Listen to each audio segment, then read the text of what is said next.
Tayo po'y dumako sa ating pag-aaral ng salita ng Panginoon.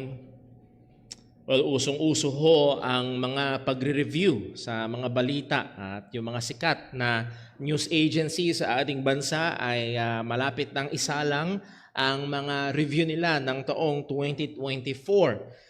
Pero kakaiba ang nilunsad ng isang news agency sa isang western country, I believe sa England, ang news agency na yon, na ang ginawa nila is outlook naman sa 2025. Ano yung mga malamang na mangyayari sa 2025?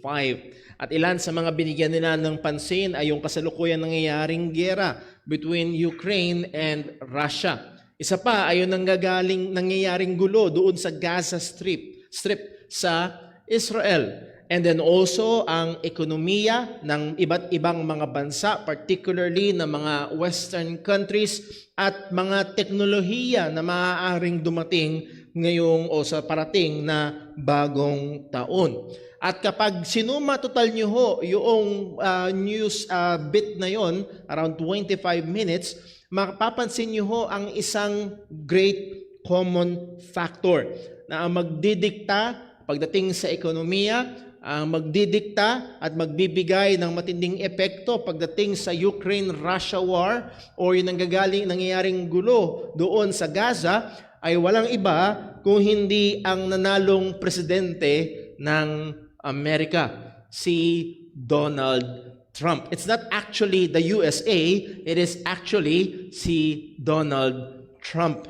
Ito daw ang magbibigay ng direksyon, magbibigay ng matinding mga pagbabago sa susunod na bagong o parating na bagong taon. Now, I say this sapagkat para sa ating mga mananampalataya, ang dapat magdikta ng ating pamumuhay, ang dapat magdikta ng ating mga pananaw o ng ating mga gagawin ay hindi kung sino ang nakaluklok na presidente. Hindi rin naman ang kalagayan ng ekonomiya o anumang mga factors sa ating buhay. Kundi kagaya ng ating binasa at pinag-aaralan mula sa Book of Romans, we have gone through Romans chapter 1 hanggang chapter 11 and now we are on Romans chapter 12. And as we have seen 3 Sundays ago, binigyan natin ng pansin ng Romans chapter 12 verse 1, ang greatest factor na dapat umepekto sa ating buhay bilang mga mananampalataya. Ikaw man ay senior na o bata pa, ikaw man ay nagtatrabaho o estudyante, ikaw man ay single or married or you are already now parents or grandparents, anuman ang iyong kalagayan o anuman ang ating kalagayan, ang dapat magdikta ng ating pamumuhay ay ang maraming mga kahabagan ng Diyos na naranasan natin nung tayo ay naglaligtas. At dito itinungtong ni Apostol Pablo itong matinding demand. And really, pag binasa natin ho ito, pag inunawa natin, hindi naman ito matindi. Hindi ito actually radical. As Paul said, ito yung tama lamang natin na pagsamba, tugon sa ginawa ng Panginoon. Na ialay natin ang ating mga sarili bilang mga haing buhay sa Diyos na nahabag sa atin. So this is the message this morning. The high demand for genuine Christian service and living originates from and is sustained by God's manifold mercies. It necessitates a resistance to be molded to the ungodly system of the world by the renewing of our minds. Ang mataas na hinihingi ng tunay na Kristiyanong paglilingkod at pamumuhay ay nanggagaling at sinusustena ng biyaya o ng mga kahabagan ng Panginoon, at ito ay nagbibigay sa atin o nagsasabi sa atin na kailangan nating labanan ang puwersa ng sanlibutan na gustong humubog sa atin, at ito'y mangyayari lamang sa pamamagitan ng pagkakaroon natin ng pagbabago ng kaisipan. Bago natin puntahan ang ating mga pag-aaral ngayong umaga, tayo ho muna ay manalangin. Panginoon naming Diyos, aming Ama, sa langit kami po ay nagpapasalamat sa iyo. Nagpupuri sa iyo, O Diyos tunay, Hindi man namin alam ang mangyayari sa susunod na taon, pero alam namin na Ikaw ay tapat. Alam namin na Ikaw, O Diyos, ay soberano. Alam namin, Panginoon, na hawak mo ang lahat ng bagay. Ang sabi ng iyong salita, walang ibong babagsak nang wala ang iyong kapahintulutan. At ano pa, O Diyos, tunay nga na mas mahalaga pa kami kaysa sa mga ibon. Kaya, O Diyos, bigyan mo kami ng lalo pang kumpiyansa na kami magpahinga sa katotohanan na sa Ikaw, O Diyos, ang may hawak ng lahat ng ito. At bilang iyong mga tinubos, bilang mga mananampalataya na nakaranas ng iyong kahabagan, tunay nga at makita at masaksihan mo sa amin, O Diyos, na ialay namin ang aming mga sarili sa iyo bilang haing buhay na siyang katampatan naming pagsamba. At gayon din, Panginoon, mangyari sa amin ang patuloy na pagbabago ng aming mga kaisipan sang-ayon sa katotohanan ng iyong mga salita. Ingatan, tulungan, O Diyos, baguhin mo po kami para sa kapurihan ng iyong pangalan at mahabag ka sa mga wala pa sa pananampalataya kay Kristo at nawa sila ay iyong iligtas. Lahat ng ito ay dalangin namin sa ngalan ng aming Panginoong Hesukristo. Amen. Well, if you remember, 3 Sundays ago ay nagsimula ho tayo ng pag-aaral sa Romans chapter 12 at binigyan natin ng pansin ang verse number 1. And Lord willing, ay tatapusin natin ngayong Sunday ang verse number 2. Now, it will be helpful, I think, kung atin hong bibigyang barik-aral ang ilan sa mga katotohanan na ating kinonsidera upang masundan natin ang flow of thought ng author, walang iba kung hindi si Apostol Pablo. Bigyan lang muna natin ng pansin ang verse number 1. Basahin natin muli ang Romans chapter 12, verse 1. I beseech you, therefore, brethren, by the mercies of God, that ye present your bodies a living sacrifice, holy, acceptable unto God, which is your reasonable service. Again muli, if we will deal with verse 1 faithfully, dapat lang talagang balikan natin yung mga nakaraan. Pagkat sang sabi ni Pablo, I beseech you, therefore. It's a conclusive word. Ito yung conclusion. Ito yung resulta ng mga nakaraan niyang sinabi. Kung babalikan natin, yes, it will be good na balikan natin mula chapter 1 hanggang chapter 11, yung matinding kaligtasan. At yun yung pinakapaksa na tinalakay ni Pablo, yung pagliligtas ng Diyos sa mga taong makasalanan. Pero wala tayong time para bigyang pansin ang lahat ng yun ngayong umaga. Nevertheless, ang gusto kong makita ho natin ay yung patong-patong na kahabagan ng Diyos. At dito itinungtong ni Apostol Pablo yung matinding demand. Yung matinding demand ng Diyos sa mga mananampalataya. Ano ito? To offer ourselves, our whole selves, as a living sacrifice. Sa verse number sa chapter 11, balikan lang ho natin, nagkaroon ng matinding panggigilalas o pagkamangha si Apostol Pablo kung paanong ang Diyos ay gumawa ng, paano niya i-outwork, o i-work out, I should say, i-work out yung kanyang plano ng pagliligtas o yung kanyang gawain ng pagliligtas. Ang sabi ni Pablo sa verse 33, Romans chapter 11, ang sabi niya, "Oh, the depth of the riches both of the wisdom and the knowledge of God." Oh, napakalalim ng karunungan, napakalalim ng kaalaman ng Panginoon. Gano'n to kalalim? How unsearchable are His judgments and His ways past finding out. Lagpas-lagpas ito sa atin. Verse 34, "For who hath known the mind of the Lord? Or who hath been His counselor?" Meron ba siyang gabinete na nagpapayo sa kanya kung ano mga aksyon na dapat gawin? The answer is, wala.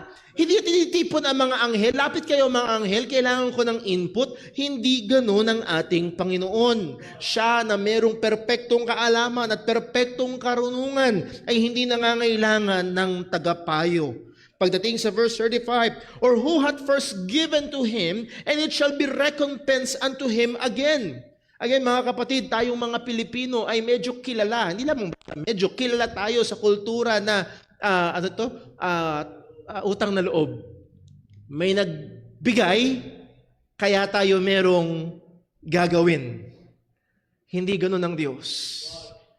Walang unang nagbigay sa kanya, and therefore, meron siyang obligasyon ngayon na gumawa o umaksyon alang-alang dun sa unang nagbigay sa kanya. Hindi ganon. God is not the reactor. He's always the initiator. Siya lagi ang una. Again, as John said, we love Him because He first loved us. At ang sabi ni Apostol Pablo, in-encapsulate niya ang mula chapter 1 hanggang chapter 11 sa verse 36, for of Him and through Him and to Him are all things, to whom be glory forever. Amen. Galing sa Kanya, sa pamamagitan niya, at patungo sa Kanya ang lahat, hindi lamang marami, hindi lamang ang iilan, kundi ang lahat ng bagay. To Him, to whom be glory forever. Amen. So the goal and the final aim and the final analysis ng lahat ng bagay ay walang iba kung hindi ang kaluwalhatian ng ating Panginoon.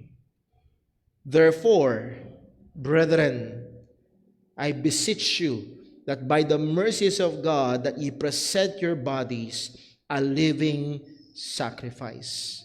Nag-a-appeal si Apostol Pablo sa mga mananampalataya, alang-alang sa mga dakilang kahabagan ng Diyos na Kanyang pinakita sa atin, ay ito lamang ang marapat nating tugon sa Kanya.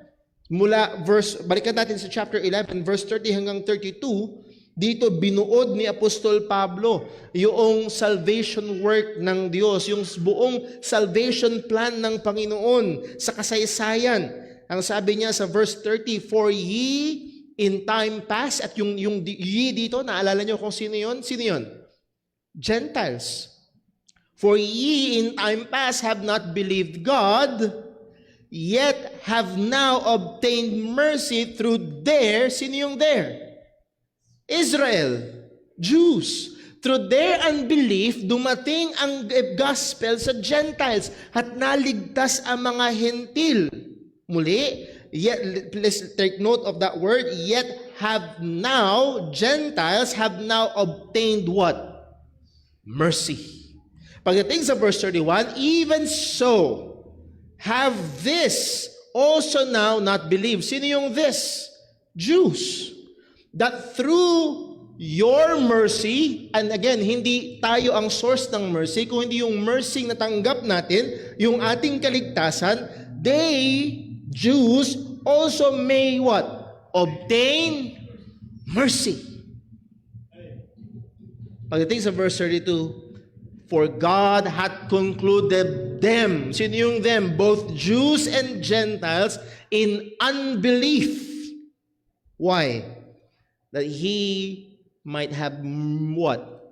Mercy upon all. Mercy. Mercy. Mercy. Habag ng Diyos, habag ng Diyos, habag ng Diyos sa mga taong hindi karapat-dapat kahabagan. At ito ang backdraft nung sinabi ni Apostol Pablo, I beseech you therefore, brethren, by the mercies of God. Mula pa nung una hanggang sa ngayon, ang maraming mga kahabagan ng Diyos na ating nararanasan, na maliwanag nating nakikita, sa pamamagitan nito ay ialay natin ang ating mga sarili bilang haing buhay. And if you remember, we studied that is in contrast. Sa lumang tipan, yung mga inihahain ay mga hayop na pinapatay para ihain. Pero ngayon, sa bagong tipan, dahil namatay na si Jesus, hindi na kailangang patayin ang mga hayahain. Kundi ang hinihingi ng Diyos ay haing buhay, ang pag-aalay ng ating mga sarili sa Panginoon.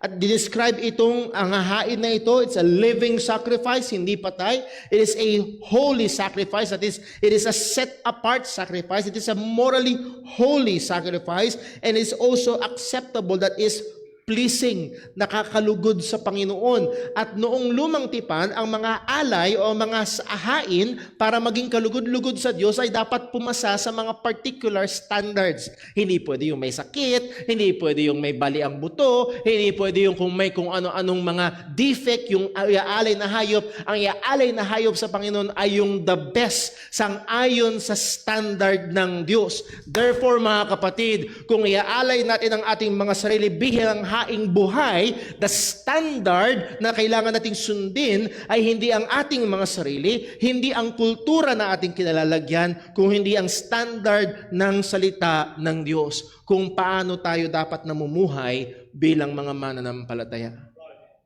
At ang sabi ni Pablo sa verse 1, number 1, this is our reasonable service. Sa isang translation, ang sabi, this is our logical and intelligent act of worship. Ito lamang yung tama. Ibig sabihin, there is no other way. Hindi, kung ikaw ay Kristiyano, kung tayo ay tunay nakaranas ng kahabagan ng Diyos, wala nang ibang paraan ng tamang pagsamba, tamang paglilingkod sa Panginoon, kundi ang pag-aalay ng ating mga sarili sa Diyos. Hindi pwede ang kalahati lang, hindi pwede ang minsan lang. Ang hinihingi ng Panginoon ay ang buo. Now, kung ang tingin mo, grabe naman, lahat ibibigay sa Diyos, magbalik tanaw ka sa mga kahabagan ng Diyos. Yun lang yung marapat. Yun lang yung marapat. Halimbawa, may lumapit sa iyo, kumpare mo, at ang sabi niya, pare, bumili ko ng sasakyan. Bumili ka ng sasakyan? Magkano? 2 million. Grabe ka naman, sakyan lang 2 million. Ayun pala, ang binili niya ay isang top-of-the-line Mercedes-Benz sedan. Hindi ko na alam yung mga model. Ay kaya pala, tama lang. Tama lang. Again, mga kapatid, ang hinihingi ng Diyos, hindi ito bayad sapagkat hindi natin kayang bayaran, pero ito lamang yung marapat. At hinihingi niya ay hindi kalahati, hindi 3/4 ng ating mga buhay. Ang hinihingi niya, ialay natin ang ating mga sarili bilang haing buhay. At ito yung tama lang. Tama lang. Pagdating sa verse number 2, and be not conformed to this world, but be ye transformed by the renewing of your mind, that ye may prove what is that good and acceptable and perfect will of God. So here is the second demand. Because of the mercies of God, the first demand is to offer ourselves as living sacrifices. And the second demand is this, for us not to be conformed to this world. Ang utos ng Panginoon ay iaalay natin yung ating mga sarili sa Diyos bilang haing buhay. Dahil sa mga biyaya o dahil sa mga kahabagan ng Diyos, dahil sa pagliligtas ng Diyos sa atin. At the same na basihan, dahil sa habag ng Diyos sa atin, ang utos ng Panginoon ay huwag daw tayong umayon o huwag tayong magkonforme sa sanlibutang ito. Sa verse number 1, nakita natin yung positive imperative. Ito yung dapat nyong gawin. Sa verse number 2, ito yung negative command, ito yung something na bagay na hindi natin dapat gawin, again, dahil sa kahabagan ng Diyos na naranasan natin sa pamamagitan ni Kristo Jesus. And the number 1 motivation at tanging kapangyarihan na maaaring umepekto at magsustina sa atin sa mataas na demand na ito ay walang iba kung hindi ang ebanghelyo ni Kristo. Again, dito makikita ang kapos na pagsusubok na kumbinsihin tayo ng prosperity gospel. Ang pinapangako ng prosperity gospel ay walang iba kundi material, physical blessing in this life. Magtapat ka kay Lord para pagpalain ka. Magtapat ka kay Lord para gumaling ka. Magtapat ka kay Lord para yumaman ka. Magtapat ka kay Lord para sa mga material na pagpapala na ito. Physical blessings, material blessings, personal gain. Muli, mga kapatid, mga kaibigan, such motivations will ultimately fail. Noon ho, nag-Bible study ako sa burol ng aking Tito Nel. Ang pinag-aralan ay yung buhay ni Job.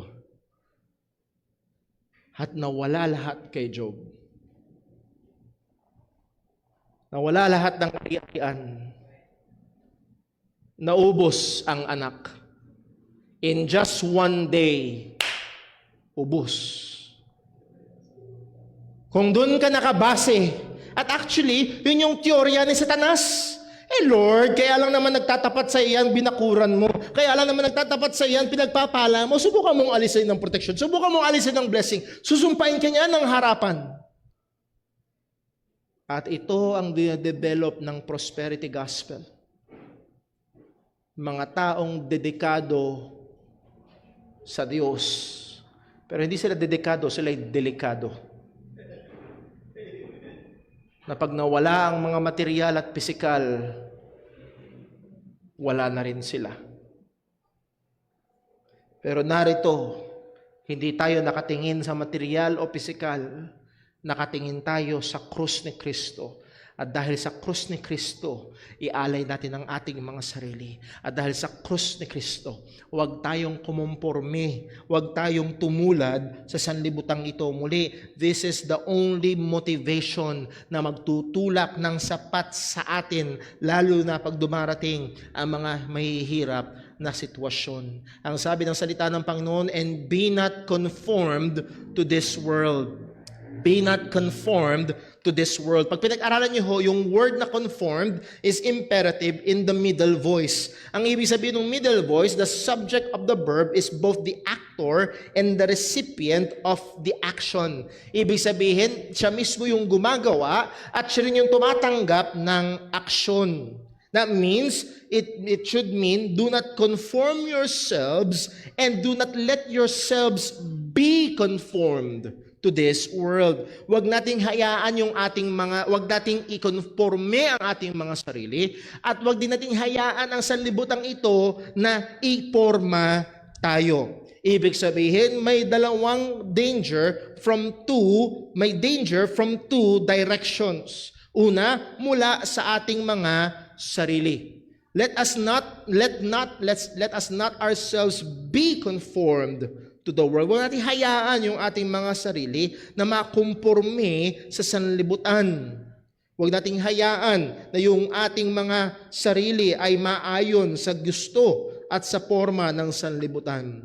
Kung yung naaalala, yes, tayo ay mga niligtas na ng Panginoon. Tiyak ang ating kaligtasan bilang mga mananampalataya. As we have studied kanina sa Sunday School, we are washed, sanctified na ng Panginoon, we are justified. Pero sa kabila ng katotohanan na yun, ay meron pa rin nakatahan na kasalanan sa atin. At itong mga nakatahang kasalanan na ito ay patuloy na gumagawa upang tayo ay subukang ikumpurme sa larawan ng sanlibutan. At ang ating dapat gawin ay labanan. Ang ating dapat gawin ay patayin ang mga nakatahang kasalanan na ito. Ang punto ko lang ho, mga kapatid, ang problema ay hindi lang nasa labas. Ang hamon ay meron ding nasa loob.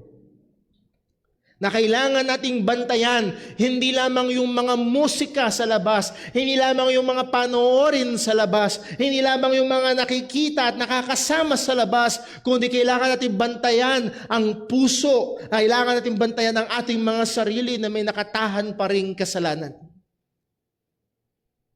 Be not conformed to this world. And also, nahandun din yung danger mula sa labas.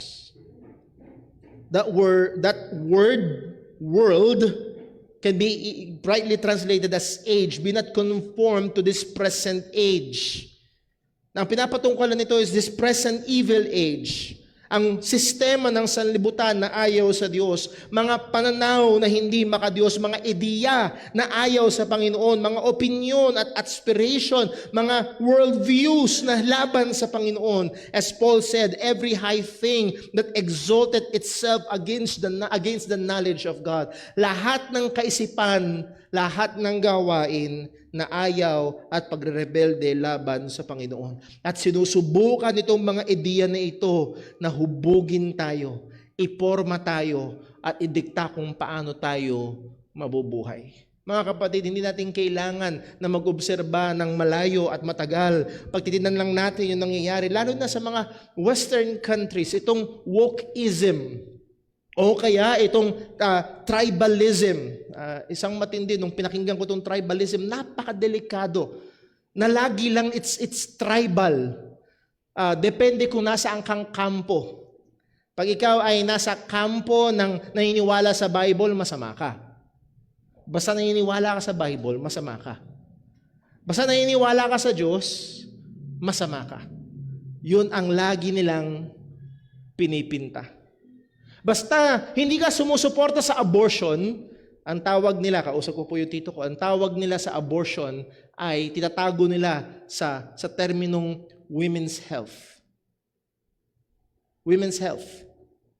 So therefore, pag kumontra ka sa abortion, kontra ka sa kalusugan ng mga babae, masama ka. Sinusubukan kang puwersahin sang-ayon sa kagustuhan nila. Ganong kadaya ang sanlibutan. Ano? Ayaw mong ipaturo ang LGBT sa mga bata? Ayaw mo silang maging malaya? Hinahadlangan mo yung development ng mga bata?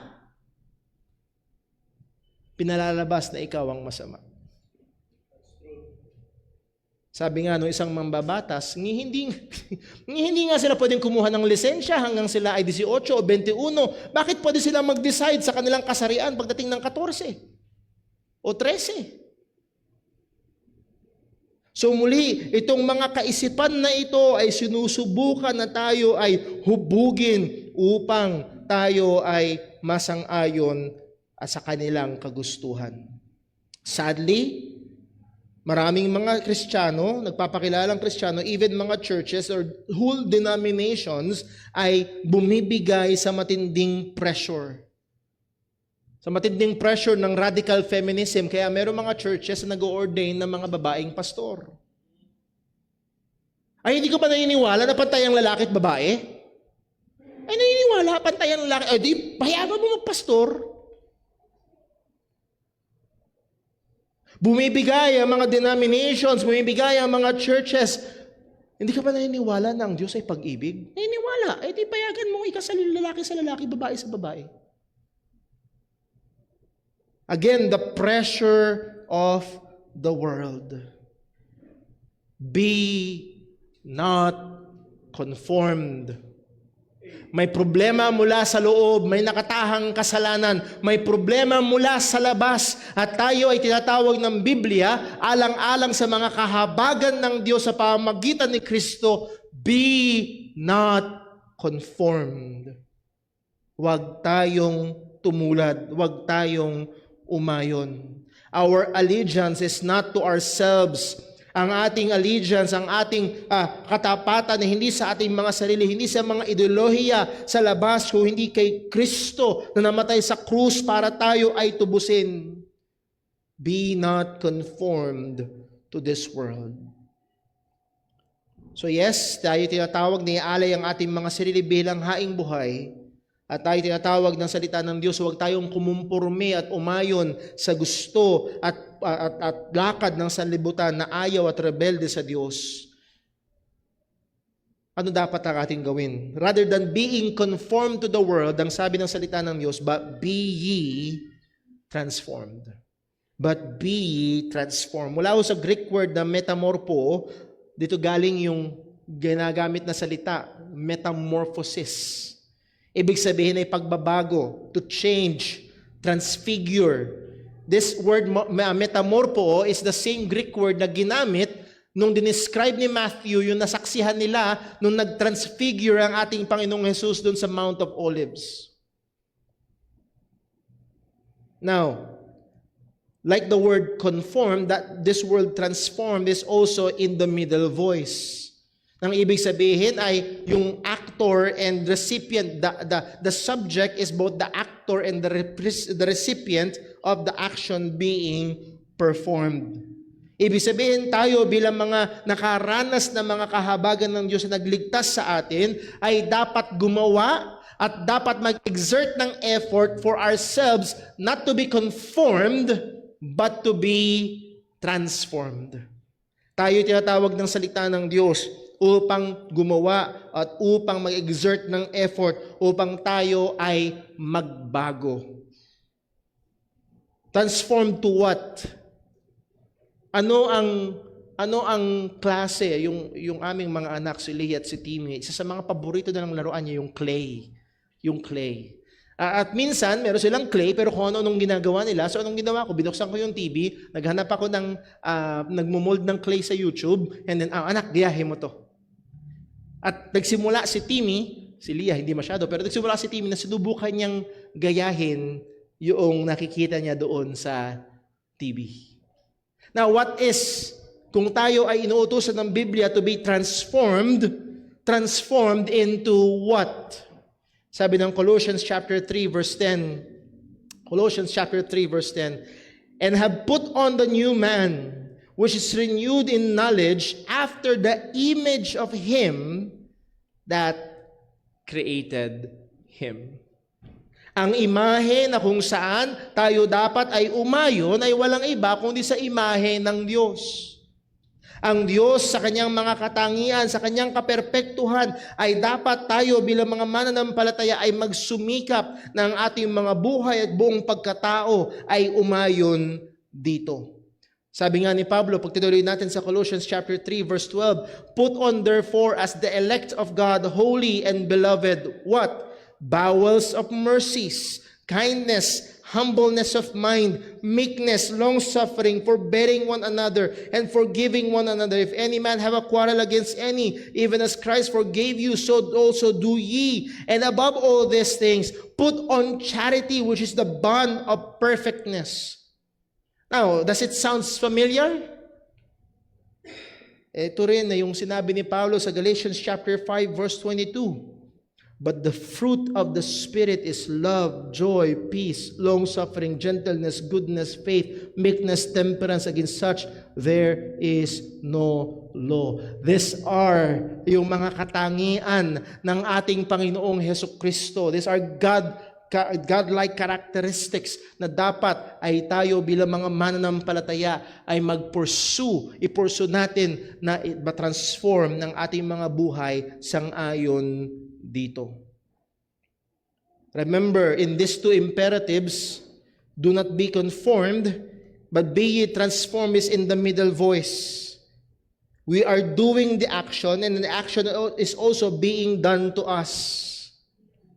Tayo tinatawag ng Biblia na may gawin, but at the same time, ito rin ay isang bagay na ginagawa sa atin. And that is the biblical doctrine of sanctification. Pagdating sa kabanalan, hindi ito let go and let God, kundi pagdating sa kabanalan, tayo inutusan ng Diyos na meron tayong dapat gawin. Meron tayong dapat i-develop. Meron tayong dapat i-pursue. Hindi lang tayo, hintayin ko kung anong gagawin ng Diyos sa akin. No, tayo inuutusan ng Diyos to not be conformed, but be transformed. But at the same time, tayo ay magkaroon ng kumpiyansa na hindi tayo nakaasa sa ating sariling lakas. Po, ilang beses ko nang sinubukang baguhin yung aking sarili. Po, ilang beses ko nang sinubukan na magkaroon talaga ng disiplina. Ilang beses ko nang sinubukan. Pero hindi tayo aasa sa ating sariling kapangyarihan lamang. As Paul said sa Philippians chapter 2 verse 12, wherefore my beloved, as ye have always obeyed, not in my presence only, but now much more in my absence. Ano daw? Work out your own salvation. Hindi yan work for your own salvation. Hindi tayo sinuutusan na gumawa para tayo maligtas. But yung salvation natin, kung ikaw ay ligtas, i-work out mo. With fear and trembling. Pagdating sa verse 13, for it is God which worketh in you, both to will and to do of His good pleasure. So take courage sa atin bilang mga mananampalataya. Kung itong taong 2024, sila sa Brother Paul, ang 2024 ay markado ng maraming pagpalya. Magkaroon tayo ng kumpiyansa sa 2025, hindi mauubos ang biyaya ng Diyos. Kasama pa rin natin ang Panginoon. Siya'y gumagawa pa rin sa atin. Kung tayo yung mga tunay na mananampalataya, siya'y gumagawa pa rin sa atin para nasain natin at gawin natin. But at the same time, tinatawag tayo ng Diyos na gumawa. To offer ourselves as living sacrifice. For us not to be conformed to this world. For us to be transformed. Meron tayong dapat gawin. Yes, gumagawa ang Diyos sa atin. Yes, ang Banal na Espiritu nakatahan sa atin na hindi siya stagnant, siya'y gumagawa. At kung tayo ay tinatawag ng Diyos na meron tayong dapat gawin, anong dapat nating gawin? Dapat ba tayo dumaan sa mga iba't ibang mga ritual? Tayo ba ay dapat pumunta sa bundok at maging ermitanyo at doon na lang tayo mabuhay para hiwalay sa mga gawain ng sanlibutan? No. How are we to be transformed? Now, hindi tayo iniwan para maghula, kundi sinabi mismo ni Pablo, but be ye transformed, how? By the renewing of your mind. Sa pamamagitan ng pagbabago ng ating kaisipan. That word by means, it's the means. Ito yung kaparaanan. Ito yung kaparaanan na binigay ng Diyos sa atin para mangyari yung kalooban ng Diyos, yung transformation ng mga mananampalataya. Listen, ay nagsisimula sa isip.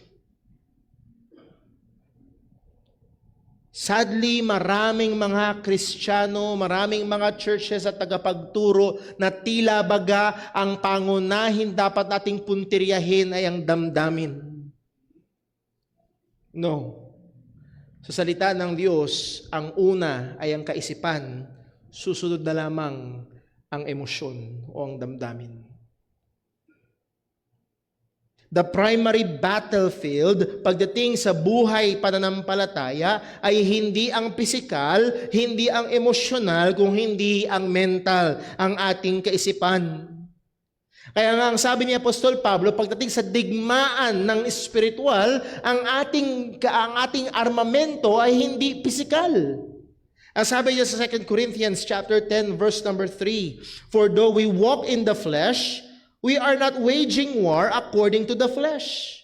Lumalakad tayo sa laman, pero hindi tayo nakikipagdigma sa laman. For the weapons of our warfare are not of the flesh, but have divine power to destroy strongholds. Wow! Yung ating mga armamento ay hindi kang-ayon. So, hindi mo kailangang bumili ng M16 o ng AK-45 o ng 45 para makipaglaban sa espiritual na digmaan. Kung hindi ang ating mga kagamitan, ang ating armamento, ang sabi dad, have divine power.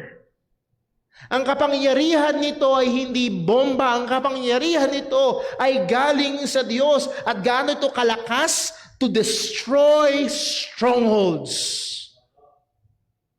Itong weapon na binigay sa atin ng Panginoon ay sapat para iguho itong mga strongholds, itong mga kuta. Itong mga forts na napakatitibay at napakalalakas na pinagtataguan ng mga kalaban. Wala itong mga strongholds na ito na kailangang wasakin. Verse 5. We destroy what? Arguments. And every lofty opinion raised against the knowledge of God.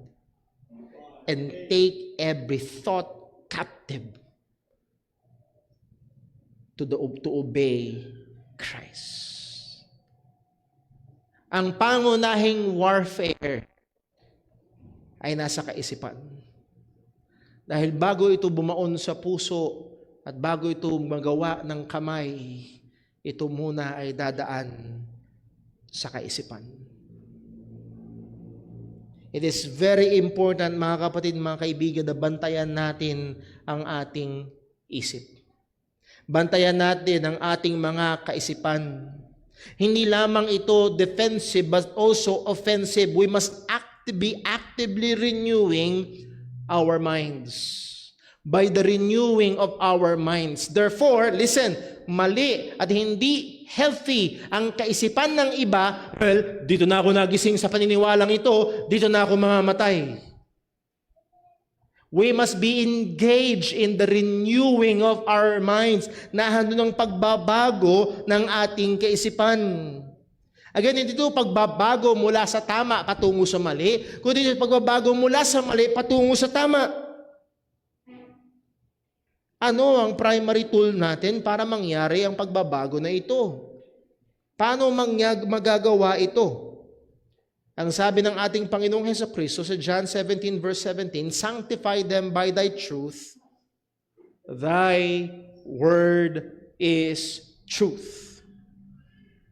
That work of sanctification, yung pagbabanal na mga mananampalataya, ang sabi ng ating Panginoon Jesus, panalangin niya sa Ama, "Ama, banalin mo sila sa pamamagitan ng iyong katotohanan. Ang iyong salita ay katotohanan." Therefore, the primary tool na meron tayo bilang mga mananampalataya upang magkaroon ng pagbabago ng kaisipan, upang hindi tayo makomporme sa sanlibutan at tayo ay mabago sang-ayon sa wangis ng ating Panginoong Jesucristo, ay walang iba kung hindi ang salita ng Diyos. Hindi iba't ibang mga sikreto, hindi iba't ibang mga techniques, hindi iba't ibang mga ritual, kundi ang salita ng Diyos. It is through the Word of God. The Word of God constantly received, the Word of God properly studied, the Word of God frequently meditated, and the Word of God rightly and wisely applied. Ang salita ng Diyos. Ang sabi ng Panginoon kay Joshua sa Joshua chapter 1 verse 8, "This book of the law shall not depart out of thy mouth, but thou shalt meditate therein day and night, so that you may observe according to all that's written therein, for then thou shalt make thy way prosperous, and then thou shalt have good success." Meditate in the law of God. Meditate in the Word of God. Mga kapatid, pwede ko ho ba kayong encourage sa paparating ng bagong taon, mas lalo tayong maging committed sa salita ng Diyos. Lalo tayong mag-invest sa salita ng Panginoon. Lalo natin i-expose ang ating mga sarili sa tapat at maayos na pangangaral ng salita ng Diyos. Lalo tayong magbigay ng time na pagbulayan ang salita ng Panginoon, both privately and corporately. Why? Because of the mercies of God. Because of the mercies of God. Nung kausap ni Apostol Pablo, sinulatan ni Apostol Pablo ang mga Kristiyano sa Efeso, at dinidiscuss niya itong patungkol sa spiritual warfare na kailangan maghanda ng mga Kristiyano. Ang sabi niya sa Ephesians chapter 6 verse 10, "Finally, my brethren, be strong in the Lord and in the power of His might. Put on the whole armor of God, that ye may be able to stand against the wiles of the devil. For we wrestle not against flesh and blood, but against principalities, against powers, against the rulers of darkness of this world, against spiritual wickedness in high places." At binigay ng Diyos at iba't ibang mga bahagi ng armamento, ng mga kalasag na meron tayo. Pero pagdating sa offense, iisa lang na meron. Pagdating sa verse 17, "And take the helmet of salvation and the sword of the Spirit, which is the Word of God." Ito ang armas na binigay sa atin ng Panginoon. Again, it's not the Word of God displayed. Iba, akala, ang tingin nyo sa Bible ay parang, anting-anting. Pag nilagay mo sa harap ng sasakyan, hindi na babangga. No. Pag nilagay mo sa gitna ng bahay, ay magiging no. Ang magiging epekto lamang niyan ay kapag binuksan, binasa, inunawa, inapply. Ang sabi ng Psalm 119 verse 11, na familiar text, ang sabi, Thy word have I hid in mine heart, that I might not sin against Thee. Kailangan natin na maging committed sa salita ng Diyos. That our minds may be renewed. At ano magiging resulta kapag na-renew ang ating mga kaisipan? Verse number 2, balik tayo, Romans chapter 12. That ye may prove. That word that, yun ay result. The renewing of our minds by the Word of God will result to this. Ito ang magiging resulta ng pagbabago ng ating kaisipan sa pamamagitan ng salita ng Diyos, that ye may prove. Sa ibang salin, ang sabi, that ye may be able to test. Para matesting nyo, para mapatunayan nyo, ano daw? What is good and acceptable and perfect will of God. Yun ang purpose. Para ma-prove natin. Para masala natin. Para matesting natin. That word prove means to test, to examine, to scrutinize. In another word, na madalas natin naririnig, for us to discern. Ano ba itong napapakinggan ko? You will be able to discern yung advice ng kaklase mo, yung sinasabi ng kapitbahay mo, yung napapanood mo sa telebisyon, madediscern mo yung tibok ng damdamin mo. Ito ba ay sang-ayon sa kalooban ng Diyos? It is through the renewing of our mind. We are able to discern what is good, meaning excellent and upright, matuwid, tama. Acceptable. Again, itong word na ito ay ginagamit sa lumang tipan referring to the offerings that is pleasing to God, pasado sa standard ng Diyos. Ano yung pasado sa standard ng Panginoon? That word perfect meaning whole, walang kulang. Mga young people, lalo na ito yung madalas na nagiging tanong, anong kalooban ng Diyos? Anong kalooban ng Diyos? Do you want to know the will of God? Do you want to be able to discern the will of God? Be renewed in your minds.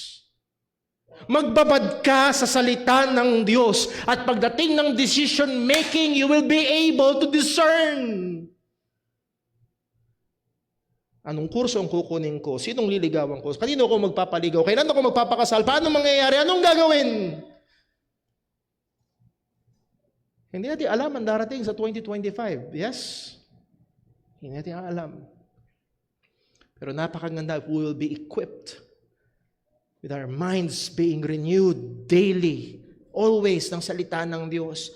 At anuman ang mangyayari, anuman ang marinig natin, mayroong namang kongresista nagpapasa ng ganitong batas, we will be able to discern, teka muna, yung batas na yun ay hindi makadiyos.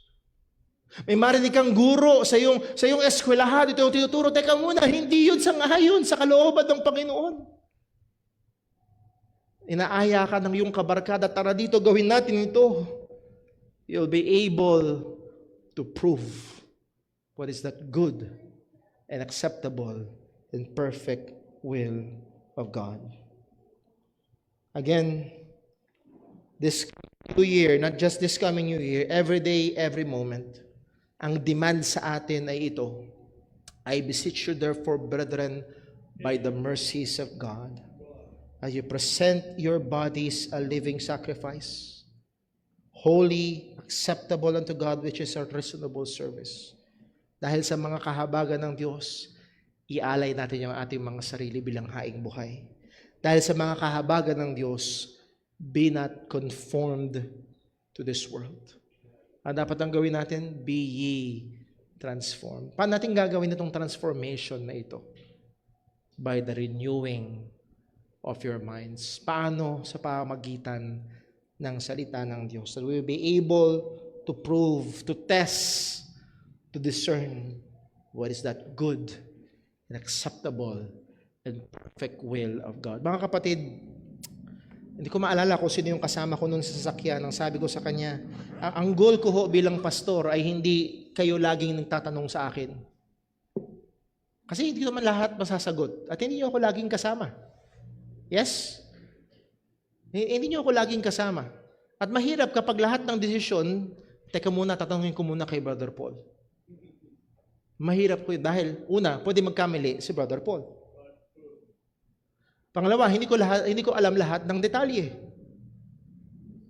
Pero nung ganda, kung ang bawat Kristiyano ay kayang buksan ang salita ng Diyos at pag-aralan, basahin at unawain ito upang mai-apply ito at malaman niya ang kalooban ng Diyos at gagawa sila ng mga desisyon throughout the year. Nawa, bilang mga mananampalataya, bilang mga nakaranas ng mga kahabagan ng Diyos, ialay natin ang ating mga sarili. Huwag nating hayaan na tayo ay mahubog sa sanlibutan, kundi tayo ay magkaroon ng pagbabago sa pamamagitan ng pagbabago ng ating mga kaisipan sang-ayon sa salita ng Diyos. Upang anuman ang kaharapin natin sa susunod na taon, ma-promote ka man sa trabaho o mawalan ka man ng trabaho, sagutin ka man ng nililigawan mo o busted ang mangyari sa'yo. Sabihin ng doktor, maganda po ang resulta. O baka sabihin ng doktor, wag po kayong magugulat. Hindi po maganda. We will be able to discern what's good and acceptable and perfect will of God. Let's pray. Panginoon namin Diyos, aming Ama sa langit, o tulungan mo po kami. Tulungan mo po kami.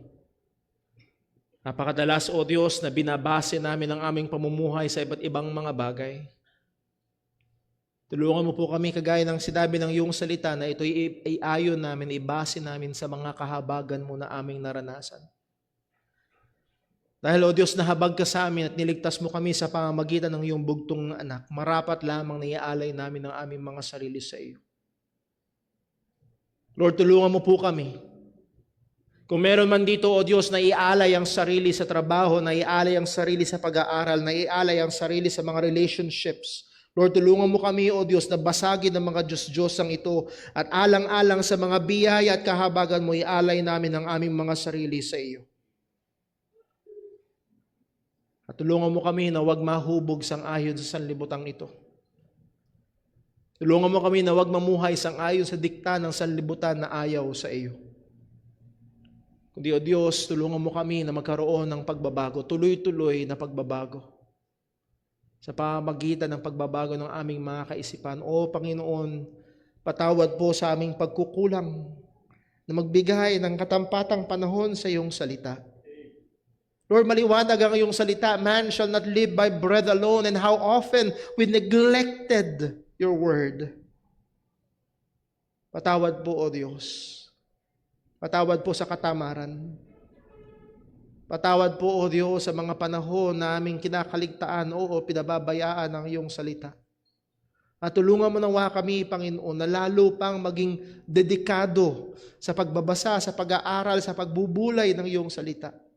Dedikado, Panginoon, sa aming mga personal na pagtanggap ng iyong salita, maging sa aming sama-samang pag-aaral ng iyong salita. Sapagkat kailangan namin ito. Anawa, O Diyos, tulungan mo kami na lalo pang maging discerning. Sapagkat madaya ang aming kaaway. Maraming ino-offer ang sanlibutan. May nakatahang kasalanan sa amin. Tulungan mo kaming maging discerning, O Diyos, sa pamamagitan ng iyong salita. Anawa, ang buong taon na kaming kaharap, sa biyaya mo, O Diyos, ay maging taon ng tuloy-tuloy na pag-aalay namin ng aming mga sarili sa iyo. Sapagkat ito lamang ang dapat. Ito lamang ang dapat. Salamat po sa salita mo. Salamat, O Diyos, sa iyong mga paalala. At tuloy mong gamitin ito upang hubugin kami sa wangis ni Kristo. Dalangin namin ito sa ngalan ng aming Panginoong Jesus. Amen.